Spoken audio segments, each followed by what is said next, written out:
Hi everyone, Eleanor here. I just finished my nature journal and I wanted to show you what I've been learning about.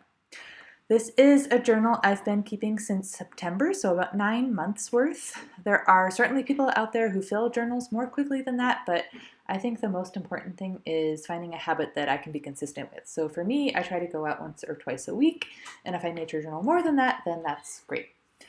You'll see as I flip through that some of the pages look pretty different from each other. I'm a few years into nature journaling and I'm still trying to find my style. So I'm trying to find something that I think looks nice but also captures the information that I want to be capturing.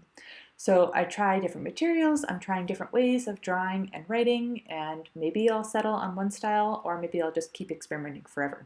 And that's okay too.